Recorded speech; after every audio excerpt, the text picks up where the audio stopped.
할렐루야. 새해 하나님 복 많이 받으시기를 바랍니다.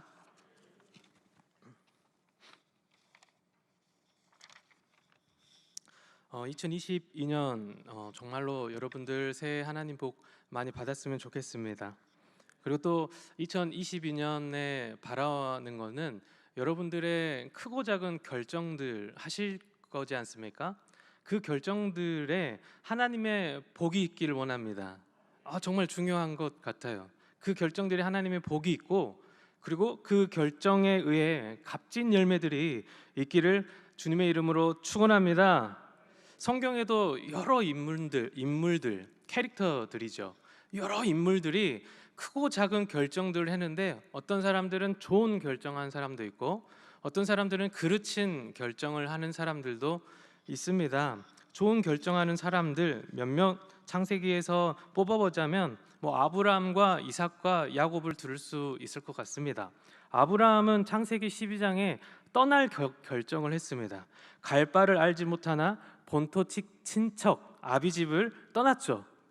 하나님께서 명령하시고, 창세기 26장에 그의 아들 아브라함의 아들 이삭은 흉년이 들 때 떠나려고 했습니다. 아브라함처럼요. 근데 하나님께서 떠나지 말고 그 장소에 머물러라 라고 했습니다. 그렇게 결정했죠. 그것 또한 믿음입니다. 창세기 30장에 그 이삭의 아들이 이제 20년 동안 그 삼촌 라반의 집에 머물다가 하나님의 음성을 듣고 돌아갈 결정을 했습니다. 지금 부자지간인데 누구는 떠나라 명을 받았고, 누구는 머물라 명을 받았고, 누구는 돌아가라 명을 받았습니다. 다 다르죠. 그러니까 누구에게나 하나님께서 말씀을 하시지만 결정은 우리가 하는 것이지만 그게 믿음에 의한 결정인지 아닌지 우리가 분간해야 하는 것입니다. 그리고 그 결정의 형태는 다 다릅니다. 그러나 하나님의 말씀하시는 것은 전부 일관성 있습니다. 오늘 제가 말씀을 전하는 것이나 오늘 담임 목사님께서 1, 2부 예배 때 말씀 전하셨을 때 제목이 뭡니까? 그 땅으로 가라 아닙니까? 지금 하나님께서 아브라함에게 뭐라고 했냐면 본토 친척 아비집으로 그 땅으로 가라 말씀하셨어요.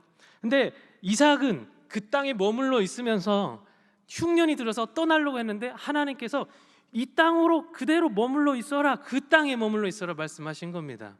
그 야곱은 20년 동안 그 땅에서 떠나서 그 삼촌 라반의 집에 종살이처럼 하고 있을 때 하나님께서 그 땅으로 돌아가라 하신 줄 믿으시길 바랍니다. 우리가 분별을 못할 뿐이지 하나님께서는 늘 같은 말씀, 같은 진리를 가지고 우리에게 길을 제시할 줄 믿습니다. 그러나 그의 모습과 상황과 형태는 다르고 우리의 결정은 늘 기로에 있다라는 것이죠. 정말로 2022년은 여러분의 결정, 그 선택들이 하나님의 복을 입고 값진 열매 맺으시기를 주님의 이름으로 축원합니다. 본문의 말씀에는, 오늘 본문에도 많은 결정과 선택이 나오는데 안타깝게도 좋아 보이는 결정들은 별로 보이지 않습니다. 우리 33절 한번 읽어보도록 하겠습니다. 33절입니다. 시작. 다른 한 비유를 들으라. 한 집 주인이 포도원을 만들어 산 울타리로 두르고 거기에 즙자는 틀을 만들고 망대를 짓고 농부들에게 세를 주고 타국에 갔더니, 여기 한 집 주인이 나옵니다. 포도원을 만들었어요. 그렇다면 한 집 주인이 포도원을 만들었는데 이 포도원은 누구 것입니까? 쉽죠? 집주인 겁니다. 근데 이 포도원, 이 집주인이 이 포도원을 농부들에게 세를 줬어요. 그리고 농부들이 그 포도원을 이제 일구기 시작하겠죠. 자, 이 포도원은 누구 것입니까? 누구 거예요? 그럼에도 여전히 집주인 것입니다. 그러나 우리는 인생 중에서 집주인 것이라고 생각하지 못할 때가 분명히 있는 거예요. 너무 당연하고 너무 쉬운 문제지 않습니까? 우리가 멀리서 글로 읽어서 이렇게 볼 때는 이 포도원은 집주인께 너무너무 당연한 거예요. 한눈에 볼 수 있기 때문인데, 우리가 인생을 살다 보면 당연한 이 집주인의 것, 이 포도원이 내 것처럼 살고 또 착각하는 경우가 꽤나 많습니다. 저도 그렇고 여러분도 그렇고. 근데 이 농부들은 좋은 선택을 하지 못했죠. 어떤 선택을 했는가? 34절 읽어보겠습니다. 시작. 열매 거둘 때가 가까움에 그 열매를 받으려고 자기 종들을 농부에게 보내. 35절. 농부들이 종을 잡아 하나는 심히 때리고 하나는 죽이고 하나는 돌로 쳤거늘. 이제 열매를 거둘 때가 돼가지고 주인이 이제 보내야겠다. 왜? 포도원은 주인 거니까. 그래서 종들을 보냈는데 농부들이 그때부터 착각하기 시작한 거예요. 그래서 정말 우리가 볼 때는 어이가 없는 이런 상황 판단이 안 되나 할 정도로 그런 상황인데, 농부들은 시야가 가려져서, 욕심에 가려져서 하나는 때리고 하나는 돌로 치고 또 누구는 또 죽이고 종들을 이렇게 괴롭히고 죽이고 했다라는 것이에요. 근데 그리고 나서 또 한 번 더 이야기합니다. 36절입니다. 시작. 다시 다른 종들을 두 번째 결정과 선택. 첫 번째 돌로 치고 때리고 죽였습니다. 두 번째 농부들의 선택 무엇입니까? 다를 바 없는 것입니다. 여전히 그 종들을 더 많이 보냈는데 죽이고 때리고 돌로 치고 농부들의 선택입니다. 우리는 알죠. 이 선택이 그르친 선택이었구나. 그러나 실제로 그 농부들은 자신의 삶 속에서 자신이 옳은 선택이라고 생각하고 아마 이 만행을 저질렀을 것 같습니다. 그 다음에 이제 이번에는 주인이, 아들은 아마 존대하겠지, 대우해주겠지, 아들 보면 좀 깨닫겠지 하면서 아들을 보냅니다. 세 번째 보내는 거죠. 37절 시작. 후에 자기 아들을 보내며 이르되 그들이 내 아들은 존대하리라 하였더니. 38. 농부들이 그 아들을 보고 서로 말하되 이는 상속자니 자 죽이고 그의 유산을 차지하자 하고. 정말 이번에는 아들을 보내서 이 아들이면은 괜찮겠지 했는데 농부들의 세 번째 선택이 나옵니다. 어떻게 했습니까? 이 아들이 상속자니까 이제 농부들은 더 기가 막힌 선택을 하게 되는 거야. 이보다 더 좋을 수가 없다. 아들이 그냥 아주 굴러왔구나. 그냥 여기서 죽이면 이 포도원은 다 우리 것이 될 것이야 라고 생각하면서 그들이 생각하기에 옳은 결정을 한 겁니다. 여러분들도 여러분의 인생 속에서 여러분이 생각하기에 수많은 옳은 결정이 있을 것입니다. 그러나 거기에 나의 생각, 여러분의 욕심들, 눈이 가려진 경우가 있다면 지나보고 그리고 멀리서 보고 인생에 멀리 떨어져서 그 삶들을 보면 참 그르친 실수였구나라는 그런 인생의 한 점들이 아마 보이지 않을까요? 이 사람들도 마찬가지인 거예요. 상속자니 죽이자. 그래서 이 아들을 죽이고 그 다음에 포도원 바깥으로 내다 버렸습니다. 좋은 결정인가요? 나쁜 결정인가요? 네, 우리는 한눈에 보이지만 막상 당사자가 되면 욕심에 눈이 가리게 되는 겁니다. 어두워지나 봅니다, 눈이. 이것은 사실 실제 이야기가 아니고 예수님께서 비유하시는 거예요. 누구에게 하시냐면 대제사장과 바리새인들 그리고 장로들에게 그 비유로 말씀을 하시는 겁니다. 그러면서 죽인 어떤 것에 대한 비유냐면 지금 종을 2번 죽였지 않습니까? 이 종들은, 이 수없이 많이 죽은 종들은 선지자고 사도들인 겁니다. 하나님의 보내심을 받은 선지자고 사도들이 이 땅은 하나님의 것이야, 하나님이 우리 주인이야 라고 선포를 하는데, 그 당시에 농부들, 바리새인들 그리고 우리 그 대제사장들, 우리 종교 지도자들이 너가 감히 지금 우리의 룰을 깨? 하면서 그 선지자들, 사도들을 핍박하고 괴롭히고 때로는 죽이기까지 했던 것입니다. 하나님께서 또 보내시겠죠. 이번에는 더 많은 목소리, 더 확실한 목소리로 하나님께서 계셔, 하나님 우리 주인이야 라고 선포하니 여전히 똑같은 만행을 저질렀다는 것입니다. 이번에는 하나님께서 누구를 보내셨겠습니까? 그의 아들 예수 그리스도를 이 땅에 보내셨는데, 여전히 그들의 눈은 가려진 채로 이번에는 그의 아들을 죽이자 하는 상황을 빗대어서 예수님께서 말씀하신 겁니다. 그걸 듣고 대제사장들과 바리새인들도 눈치를 챘었죠. 근데 여기서 끝나는 게 아니에요. 이게 비유의 전반적인 이야기인데, 이 비유의 이야기를 하고 그 다음에 예수님께서 무슨 얘기를 하시는지 곰곰이 살펴봐야 됩니다. 그래서 오늘 본문 말씀 비유보다 한 절 더 읽었거든요. 사실 비유의 이야기는 41절까지 아니겠습니까? 근데 저희는 42절까지 읽었단 말이에요. 지금 제가 사투리 쓴 건가요? 마리오? 그렇습니다. 42절입니다. 시작. 예수께서 이르시되 너희가 성경에 건축자들이 모퉁이에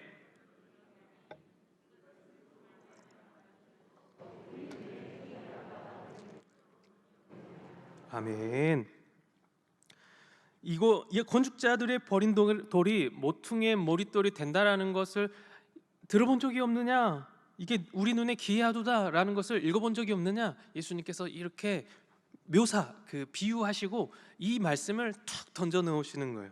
근데 자세히 보시면 지금 건축자들의 버린 돌, 여기서도 선택과 결정에 대한 이야기가 나옵니다. 건축자가 있잖아요. 건축자가 돌을 보고 이 돌을 가지고 무슨 생각을 했을까요? 버릴까? 아니면 내가 쓸까? 고민했을까요? 안 했을까요? 사실상 고민하지도 않았습니다. 맞잖아요. 건축해 보십시오. 그냥 이 돌은 쓸모가 없어요. 그냥 뒤로 팽개쳐 놓는 거예요. 그냥 건축자들은 아무 생각 없이 신경 안 쓰고 이 돌을 그냥 버리는 거예요. 건축자들에는 이 돌은 의미도 없고 가치도 없는, 신경도 쓰지 않는 그 돌인 거예요. 근데 그 돌이 어떤 돌이 되었느냐? 모퉁이의 머릿돌, 버렸는데 그게 모퉁이의 머릿돌이 되었다라고 이야기합니다. 시편 118편 22편에 이거를 인용한 건데요. 건축자가 버린 돌이 집 모퉁이의 머릿돌이 되었나니. 그리고 우리 한번 읽어봅시다. 사도행전 4장 11절입니다. 이 모퉁이 돌이 누구인가? 시작. 이 예수는 버린 돌로서 집 모퉁이의 머릿돌이 되었느니라. 지금 이 모퉁이의 머릿돌이 누구라고 말씀하고 있나요? 네, 그러면 이 건축자들이 의미 없이 그리고 가치 없이 버렸던 이 돌, 이 머릿돌, 모퉁이 돌, 이 돌이 누구라는 것이죠? 네, 예수 그리스도라는 거예요. 우리에게는 값지고 귀하고 없어서는 안 될 메시아 구원자인데요, 누군가에게는 예수님은 의미도 없고 가치도 없고 신경도 안 쓰는, 고민도 해보지도 않는, 그래서 그냥 버려버리는 그런 돌이 될 수 있는 것입니다. 근데 건축자는 왜 이 돌을 굳이 버렸고 어떤 사람들에게는 이 돌이 굉장히 소중한 머릿돌이 되었을까요? 근데 한 가지, 이 머릿돌을 여러분들이 생각하셔야 될 게 우리가 생각하는 머릿돌과는 조금 다릅니다. 저기 저희 성전에도 이제 머릿돌 해가지고 몇 년도 이렇게 막 적혀 있었는데, 우리나라는 이제 건축을 다 하고 마지막에 머릿돌을 기념비적으로 박아놓지 않겠습니까? 네, 그렇죠. 근데 이 당시에 유대인들은 그 머릿돌을 중심으로 둘러서 건물을 짓습니다. 그러니까 이 머릿돌이 주춧돌이라는 것입니다. 이게 중심이 되고 그것을 중심으로 건물을 짓는 것입니다. 어떤 건축자에게는 이 돌은 너무 하찮고 가치 없는 것이지만 어떤 건축자들에게는 이것은 주춧돌이 되고 중심이 되는 돌이 되는 거예요. 그래서 이것을 가지고 중심을 잡고 그것으로 이어서 건물들을 지어 나간다는 것입니다. 왜 그럴까요? 왜 이런 현상이 일어나죠? 누구에게는 가치가 있고 누구에게는 가치가 없어요. 왜 그럴까요? 퀴즈. 새해맞이 퀴즈.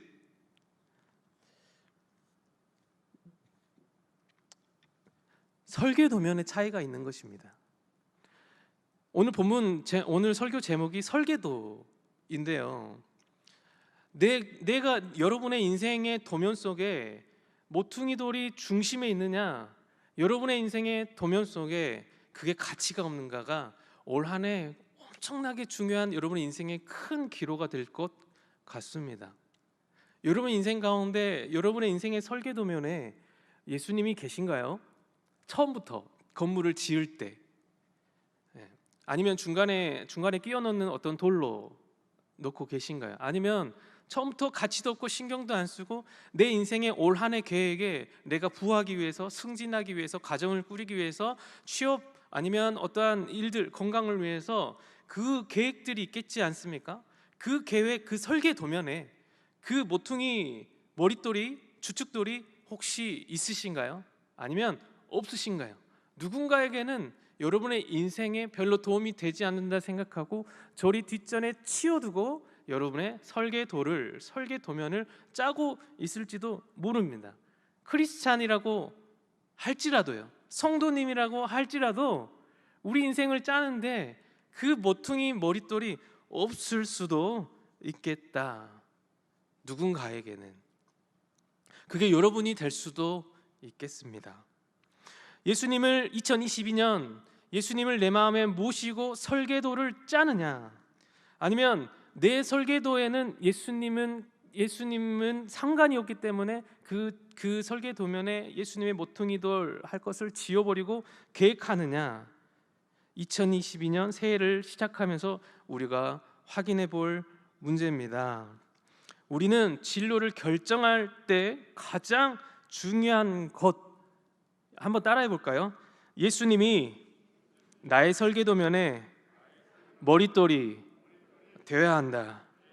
예수님이 나의 인생의 설계도에 머릿돌이 되어야 한다. 자꾸 제가 사투리 쓰려고 하네요. 한 청년이 이 말씀 한 번 더 했으면 좋겠습니다. 에베소서 2장 20절입니다. 같은 말씀입니다. 에베소서 2장 20절 말씀입니다. 시작. 너희는 사도들과 선지자들의 터 위에 세우심을 입은 자라. 그리스도 예수께서 친히 모퉁이 돌이 되셨는. 똑같은 말씀이죠. 같은 말씀이죠. 네. 근데 21절 읽어보겠습니다. 시작. 그의 안에서 건물마다 서로 연결하여 주 안에서 성전이 되어가고. 20절 한번 더 띄워주시기 바랍니다. 예수님께서 친히 모퉁이 돌이 되셨다고 합니다. 설계도면 중에 모퉁이 돌이 되었는데요, 우리가 어디 위에 세우심을 입었다고 이야기합니까? 너희는 사도들과 선지자들의 터 위에 세우심을 입었다라고 이야기를 하고 있습니다. 오늘 그 마태복음 본문에 보면 종들을 때리고 잡고 죽이고 하는 그런 형태들이 있는데, 그들은 예수님의 비유에 선지자들이라고, 사도들이라고 말씀을 드렸습니다. 그 모퉁이돌, 중심이 되는 돌은 예수님이시며, 그 위에 모퉁이 돌에 연결되어서 함께 이루어서 성전을 만들게 하는 그 건물들의 그 모난 돌, 작은 돌, 큰 돌, 모양이 다른 돌 할 것 없이 그 전부의 돌들은 이 사도와 선지자들의 돌인 것입니다. 이것들이 모여서 무엇이 되느냐? 21절 다시 한번 읽어보겠습니다. 21절 시작. 그의 안에서 건물마다 서로 연결하여 주 안에서 성전이 되어가고. 아멘. 우리가 흔히 알기를 우리 몸은 성전이니까 음행하지 말고 거룩하게 하라, 담배도 피우면 안 된다, 우리 몸이 거룩하니까, 이게 고린도서에 나와 있습니다. 맞는 말이고 그 말이 맞습니다. 하지만 거기에 대해 더 이 성전에 대해서 포괄적인 의미, 우리의 몸은 성전이라는 것은 우리의 몸은 각자 크고 작은 돌로 되어 있고, 이 돌들이 서로 연합하여 연결되어서 하나의 큰 성전을 만들어내는 것입니다. 거기에 성령님이 계시다는, 거기에 하나님이 거하시다는 겁니다. 첫 번째, 내 몸 안에 하나님이 거하시기 때문에 내 몸을 거룩하게 할 필요성이 있는 것이고, 두 번째, 포괄적으로 이 성전이라는 것은 내 각자 예수님을 주축돌로 하여, 모퉁이돌로 하여 각자 각자의 돌이, 순교한 선지자들 그리고 사도들의 돌과 그 위에 세움을 입은 우리 성도들의 돌들이 모여서 하나의 큰 성전이 되는 것입니다. 거기 안에 하나님이 머물고 계시는 거예요. 내 몸만 거룩하다? 아닙니다. 교회가 거룩해야 되는 것입니다. 교회가 화목해야 되고, 교회가 온전한 한 마음 한 뜻으로 성전, 성령님을 모셔야 될 줄 믿습니다. 그 마음을 가지고 올 한 해 이 성광교회 비전이 되기를 주님의 이름으로 축원합니다. 한 청년이 서울로 올라갔습니다. 제가 아는 청년, 어찌 보면 제자인데요. 올라가서 학교를 다니고 있는 중에, 서울에서 학교를 다니고 있는 중에 고민을 해요. 전남에 모교가 있는데 전남으로 내려와서 사역을 해야 될 것 같은 그 마음의 부담감이 있는 거예요. 근데 부담감은 있는데 현실적으로 불가능하잖아요. 할 수도 있겠지만 서울에서 하고 매주 내려와 가지고 그 신방하고 그 사람들 만나고 청년들 전도하고 하는 일들이 굉장히 어렵단 말이에요. 근데 너무 마음에 부담이 돼서 저에게 상담을 요청합니다. 뭐라고 얘기하냐면, 월요일부터 해서는 금요일까지, 그래서 이 친구가 얘기하는 게, 월요일부터 금요일까지는 서울에서 공부를 하고, 금요일에 공부를 마치면 그 저녁에 와가지고 금요 철야 기도회를 한 후에, 그리고 금토 그리고 주일까지는 청년 사역을 하겠다, 그 마음이 있다라고 합니다. 제가 어떻게 대답했을까요? 뭐라 대답했겠습니까? 저는 목사인데. 아서라 그랬습니다. 아서라, 너 지칠까봐 걱정이 된다. 하지 않았으면 좋겠다. 이게 좀 불보듯 뻔한 스토리가 될 것 같은 믿음 없는 생각이 참 들었습니다. 무지 말렸습니다. 근데 또 그러면서도 이렇게 얘기하죠. 그러나 너가 결정한다면 그렇게 해도 좋을 것 같다라고 또 얘기를 했어요. 너의 결정이면 한번 해봐라. 나는 너가 지칠 것 같아 걱정되는데, 나는 너에게 그것을 요구하지도 않고 권하지도 않을 거야. 상식 밖이라고 생각하니까. 근데 너가 그렇게 결정하면 그렇게 해라. 근데 혹시 또 힘들지 모르니까 대비책을 또 줬습니다. 한 몇 개월 뒤면 아마 지칠걸? 그러니까 그때 괜찮아, 내가 미리 위로할게. 이렇게 얘기했어요. 미리 이야기할게. 괜찮아, 지칠 거야. 그러니까 그때 지쳐도 낙심하지 말고 그냥 시행해봐, 이렇게 얘기했습니다. 그래서 본인이 결국 사역하기로 스스로 결정을 했어요. 제가 결정을 내려준 게 아닙니다. 그리고 몇 개월 동안 실제로 사역을 그렇게 했어요. 월요일부터 금요일까지 대학원 공부하고, 금요일부터 내려와 가지고 금요 철야 예배 드리고, 토요일 주일은 신방 갔어요. 청년 신방. 근데 예기치 못한 일들이 있었습니다. 어떤 예기치 못한 일이 있을까요? 저의 생각과 다르게 사역을 너무 잘해버린 거예요.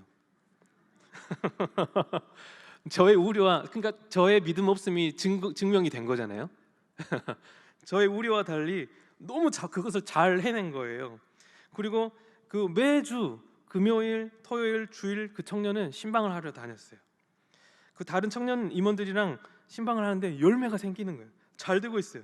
청년들이 정착을 하는 모습들이 보이고, 그 청년들 저한테 소개도 시켜주고, 너무 대견하고 기특한 거예요. 그리고 그 청년은 사역이 즐거워하는 게 눈에 딱 보였어요. 그리고 여전히 환경은 위에서 공부하고 있는 거예요. 어느 날 이제 시간이 많이 좀 몇 개월이 더 흘러서 이 친구의 감정의 기복이 생겼던 것 같아요. 그러니까 젊은이들 말로 현타 혹시 아세요? 예, 그 현실의 현실을 직시하게 되는 거예요. 우울감이 생기게 됐습니다. 아마 그때 그랬던 것 같아요. 눈물이 나고 슬프고 막 이런 생각들이, 오만 생각들이 드는 거예요. 기차에 타고 이제 내려가는데 약간 그게 고민되기 시작하고, 지금 이게 내가 하는 일이 잘하는 것일까 되짚어보기 시작하고, 그런 시기가 찾아온 거예요. 근데 이것을 더 부추기는, 이 생각들을 더 부추기는 것들이 있었는데, 그거는 학교 같이 다니는 동료들이었어요. 왜냐하면 그 동료, 어떤 학교 같이 다니는 친구는 누구는 그 시간에 자격증을 따고요, 누구는 공부 열심히 해가지고 좋은 학점을 맞고, 그렇게 된 거예요. 그러니까 이 친구가 원래 광주에서 장학금 받고 1, 2등 하던, 그리고 과대하고 막 이랬던 그 엘리트 친구인데, 서울 가서 이것도 저것도 안 되고 사역은 잘 이루어졌지만 이런 고민에 빠지는 거예요. 서울과 지방을 오가면서 사역과 공부를 병행하다 보니까 지금 현재 서울에서 잘 나가는 친구와 비교가 되더라 이겁니다. 그러다 보니까 자신의 처지까지 생각하게 된 거죠. 갑자기 내가 왜 매주 내려가서 사역해야 되지? 지금 내 인생이 걸려 있는데 굳이 내가 시간을 소비하면서 희생하면서 사역해야 될까? 지금 나는 매우 중요한 시간이야, 나 인생을 결정할 때라고 고민에 빠져 있는 것입니다. 그래서 그때 한 번 더 저에게 만나자 요청해서 상담을 요청했습니다. 제가 뭐라고 했을까요? 네 그럴 줄 알았다. 그랬을까요? 많은 사람들하고 대화를 먼저 시도했지만 위로나 해결이나 해소가 되지는 않았다고 합니다. 근데 저와의 대화에서 많이 해소가 되고 그러고 나서 거뜬하게 결정을 하였던 모습을 그날 저는 기억을 하고 있습니다. 제가 뭐라고 얘기했냐면요, 야, 네가 결정한 거잖아. 그러니까 책임을 걔한테 미룬 거죠. 네가 결정한 거야. 이럴 줄 알고 제가 결정을 안 한 거예요. 네가 결정한 거잖아. 근데 지금이라도 바꿀 수 있어. 바꿔. 괜찮아. 내가 전에 말했잖아. 나는 이게 무모하다 생각했다고. 바꿀 수 있어. 그리고 내가 볼 때는 너는 그 친구들보다 지금이라도 바꾸면 그 친구보다 더 잘할 거라고 나는 생각하는데, 내가 너를 봐왔잖아. 난 널 믿어. 나는 너가 잘할 거라고 너의 실력을 나는 생각하고 있어. 내가 경험한 바로는 네가 공부에 올인을 한다? 그러면 너는 그 친구들 바로 제낄 수 있어. 이렇게 얘기했어요. 그리고 너는 네가 일에 올인을 한다? 그러면 넌 다른 사람보다 더 자격증 많이 딸 수 있어. 그러니까 지금 바꿔. 너는 실력이 있으니까. 무슨 유혹 같지 않습니까? 그리고 한마디 더 했어요. 근데 문제는 무엇이냐? 너는 지금 네가 결정한 그거는 그 친구들과 너와의 한 해 설계 도면이 다르잖아. 이야기했습니다. 왜냐하면 그 친구들은 처음부터 공부해서 자격증 따야지, 공부해서 좋은 학점 맞아야지 라고 계획을 세워서 공부를 한 거고, 너는 처음에 나하고 상담했을 때 무슨 고민을 가지고 이야기했니? 지금 사역을 감당하고 공부도 같이 해야 되는 그 고민을 가지고 나랑 같이 씨름하고 이야기하지 않았냐? 근데 오로지 공부만 위해서 싸우고 있는 그 친구들과 네가 어찌 그게 비교할 거리가 되겠냐? 왜 지금 너는 비교를 하고 있느냐? 라고 이야기했습니다. 마음속으로는 하늘에 투자하는 너의 그 가치를 하나님께서 알아봐 줄 거라, 이런 마음이 담겨 있죠. 그리고 그 친구가 그것을 깨닫기를 바라는 마음이 있었지만 굳이 제가 설득을 하려 하지는 않았습니다.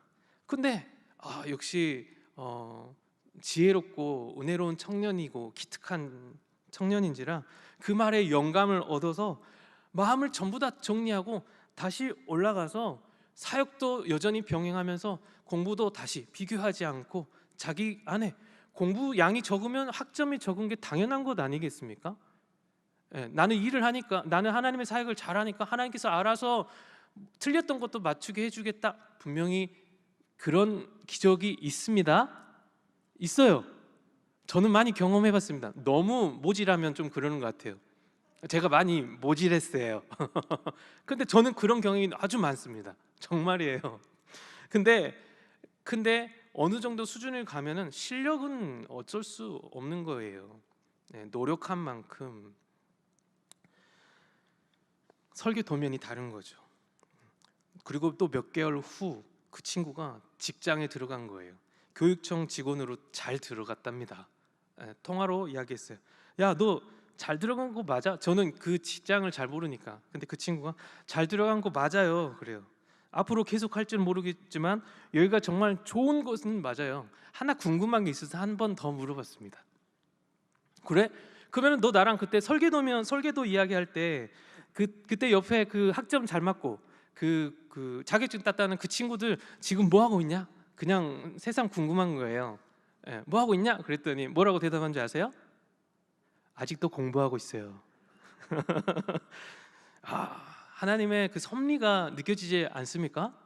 네, 이 친구의 미래는 또 바뀌었지만 그 설교와는 상관없기 때문에 여기까지만 그 친구의 이야기는 하도록 하겠습니다. 아브라함은 갈 바를 알지 못하고 하나님의 설계 도면을 가지고 고향을 떠난 겁니다. 이삭은 갈 바를 알지 못하고 하나님의 설계 도면을 가지고 그 자리에 머무는 것입니다. 그리고 야곱도 갈 바를 알지 못했죠. 20년 동안 인생은 모르니까. 근데 하나님의 설계 도면을 가지고 다시 그 땅으로 돌아간 겁니다. 할렐루야. 이게 결정인 거예요. 내 안에 무슨 도면이 있는가가 중요한 거예요.